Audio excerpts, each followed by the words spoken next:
അപ്പോൾ ഒരു നിയമത്തിലും പറഞ്ഞിട്ടില്ല നമുക്ക് അന്വേഷിക്കാൻ പറ്റൂല എന്ന് ഒരു നിയമത്തിലും പറഞ്ഞില്ല. അവരവരെ വൈക്ക് അന്വേഷിച്ചോട്ടെ. നമ്മളെ കുട്ടീനെ തെരഞ്ഞിട്ട് നമ്മൾ അന്വേഷിക്കുന്നത്, അവരുറങ്ങുമ്പോൾ നമ്മൾ ഉറങ്ങണോ കൂടെ? അത്രമാത്രം. അപ്പോൾ നമ്മൾ കഴിയുന്ന മാതിരിയൊക്കെ ഇറങ്ങുന്നുണ്ട്. പിന്നെ യൂട്യൂബ് എന്ന് പറഞ്ഞാൽ എനിക്ക് തോന്നുന്നത് ഇതൊരു നല്ലൊരു കാര്യമായി എന്ന് തോന്നുന്നത്. അവർ പറഞ്ഞിട്ടാണ് ഇത് തുടങ്ങിയത്. എനിക്ക് മുമ്പും വലിയ ആഗ്രഹമോ കാര്യങ്ങളൊന്നും ഇല്ലായിരുന്നു ഇങ്ങനെ യൂട്യൂബ് ചാനൽ തുടങ്ങണമെന്ന്.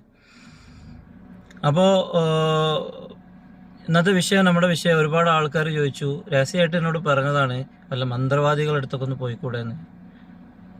ഇന്നൊരു സ്ഥലത്തൊരു ക്ഷേത്രം ഉണ്ട്, അവിടെ ഒന്ന് പോയി കഴിഞ്ഞാൽ അങ്ങനെ നടക്കും. ഇന്നൊരു ഉസ്താദ് ഉണ്ട്, അവിടെ പോയാൽ നടക്കും. മറ്റൊരിടത്ത് ചർച്ച ഉണ്ട്, അവിടെ പോയാൽ നടക്കും. അങ്ങനെ ഒരുപാട് ആൾക്കാർ, കേരളത്തിൽ ഒരുപാട് ആളുകൾ ഇത് കാണുന്നുണ്ട്.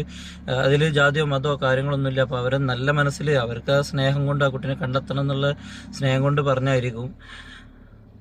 അപ്പോൾ അതിനെക്കുറിച്ചിട്ട് ഞാനൊരു വ്യക്തമായൊരു മറുപടി കൊടുത്തിട്ടില്ല. എല്ലാവരോടും ഒക്കെ ഞാൻ പറയാൻ വീഡിയോ ചെയ്യാറുണ്ട്. എല്ലാവർക്കും ഇപ്പോൾ മറുപടി കൊടുക്കാൻ പറ്റില്ല. കമൻറ്റുകളൊക്കെ കാണുന്നുണ്ട്. ഞാനൊക്കെ ഒരു